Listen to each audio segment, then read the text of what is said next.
இந்த செய்தியை உங்களுக்காக வழங்குவது யூரோ குரூப் மலேசியா.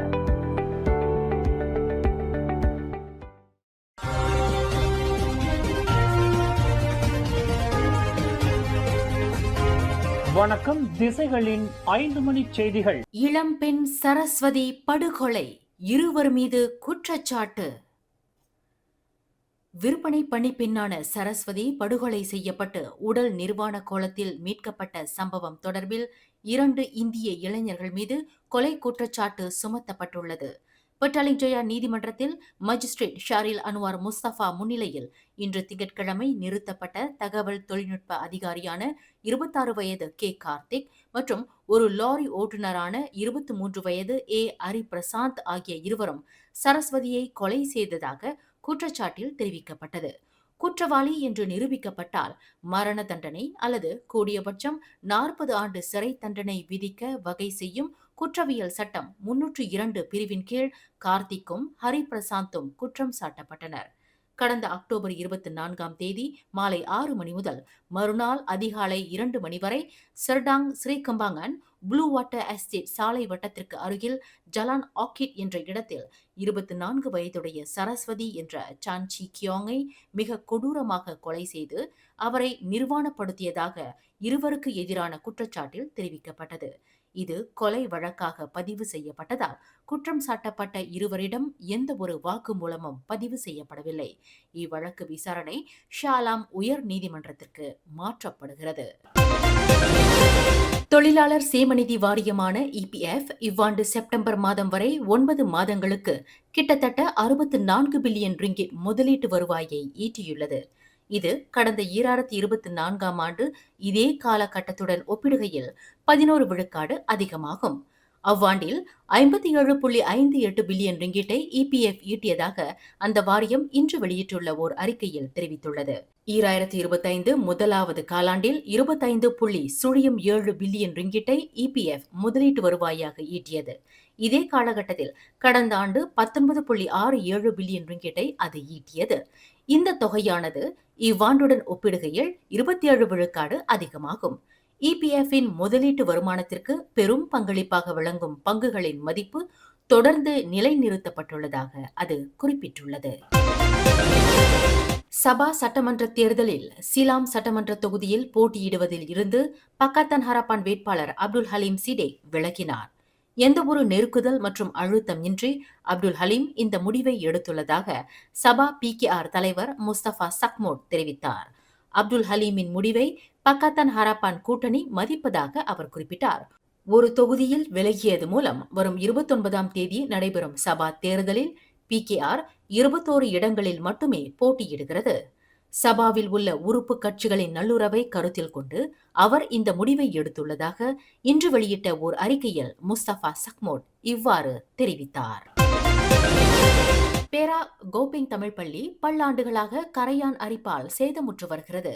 இதற்கு தீர்வு காணும் பொருட்டு பள்ளியின் புதிய கட்டடத்திற்கு மத்திய அரசாங்கம் 14 மில்லியன் ரிங்கிட் நிதி ஒதுக்கீடு செய்துள்ளதாக கோபெங் நாடாளுமன்ற உறுப்பினர் தன் கார் ஹிங் தெரிவித்துள்ளார். கோபெங் நாடாளுமன்ற உறுப்பினர் தன் கா ஹிங்கின் இந்த அறிவிப்பு கோபெங் வாழ் இந்தியர்களுக்கு பெரும் மகிழ்ச்சியை ஏற்படுத்தியுள்ளது. கோபெங் தமிழ் பள்ளி புதிய தோற்றத்தில் உருவாக்கம் காண்பதற்கு துணை கல்வி அமைச்சர் ஓங்காவோ நாடாளுமன்றத்தில் அதிகாரப்பூர்வ அறிவிப்பு செய்துள்ளார் என்று தன் கா ஹிங் சுட்டிக்காட்டினார். தாம் முன்வைத்த கோரிக்கைக்கு ஏற்ப மத்திய அரசு இந்த அனுமதியை வழங்கியுள்ளதாக அவர் குறிப்பிட்டார். புதிய கட்டடத்தை கட்டுவதற்கு விரைவில் ஏற்பாடுகள் செய்யப்படும் என்று தன் கா ஹிங் தெரிவித்தார்.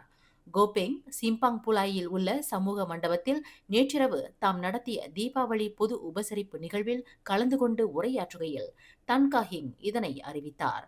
முன்னதாக தீபாவளி பொது உபசரிப்பு நிகழ்விற்கு வருகை புரிந்த தன் கா ஹிங்கிற்கு நாதஸ்வர மேளதாள இசையுடன் உற்சாக வரவேற்பு நல்கப்பட்டது.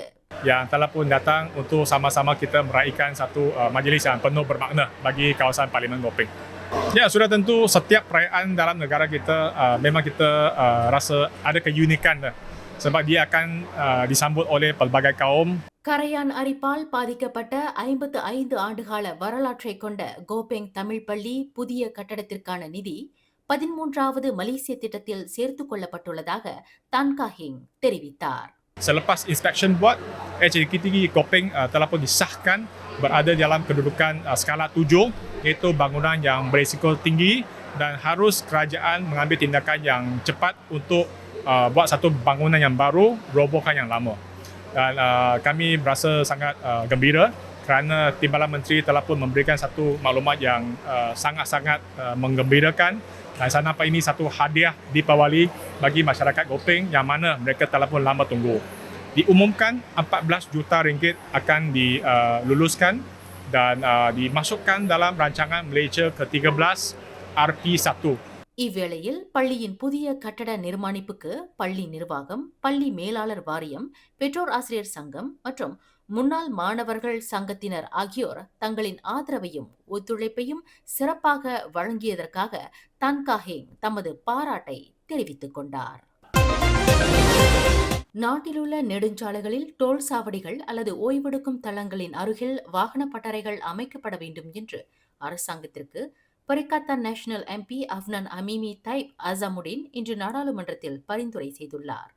நெடுஞ்சாலைகளை பயன்படுத்தும் வாகன ஓட்டிகளில் குறிப்பாக மோட்டார் சைக்கிளோட்டிகள் அடிக்கடி வாகன பழுதுக்கு ஆளாகி வருகின்றனர். இப்பிரச்சனையை களைய டோல் சாவடிகள் மற்றும் ஓய்வெடுக்கும் தளங்களில் கட்டாயமாக ஒரு பட்டறை அமைக்கப்பட வேண்டும் என்று அவர் வலியுறுத்தினார். நெடுஞ்சாலைகளில் மோட்டார் சைக்கிள்கள் பழுதடையும் பட்சத்தில் நெடுஞ்சாலைகளுக்கு அப்பால்பட்ட நிலையில் வெளியாட்களின் உதவி நாடப்படுகிறது.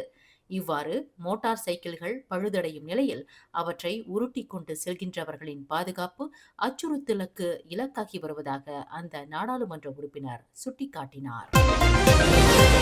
இவருடம் SPM எழுதவிருந்த சென்ட் சேவியர்ஸ் இன்ஸ்டிடியூஷன் மாணவர் 17 வயது ஜேசன் லீ கடந்த வாரம் மோட்டார் சைக்கிள் விபத்தில் பரிதாபமாக உயிர் இழந்த சம்பவம் அந்த குடும்பத்தை மிகவும் வேதனைக்கு உள்ளாக்கியுள்ளது.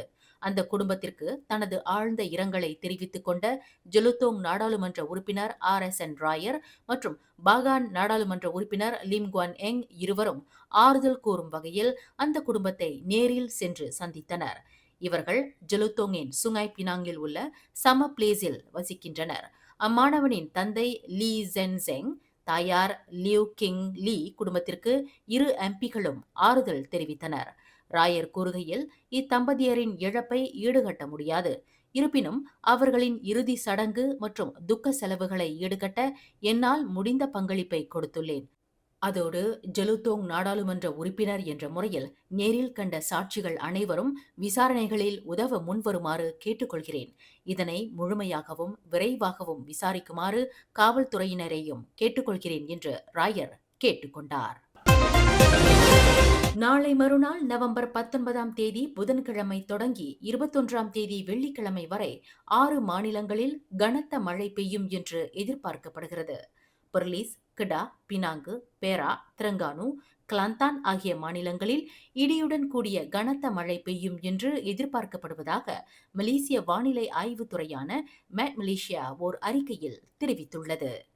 மேலும் செய்திகளை தெரிந்து கொள்ள கீழே இருக்கும் பெல் பட்டனை அழுத்துங்கள். உங்கள் மகிழ்ச்சியை வெளிப்படுத்த லைக் மற்றும் ஷேர் செய்யுங்கள். தொடர்ந்து திசைகளோடு இணைந்திருக்க சப்ஸ்கிரைப் செய்யுங்கள்.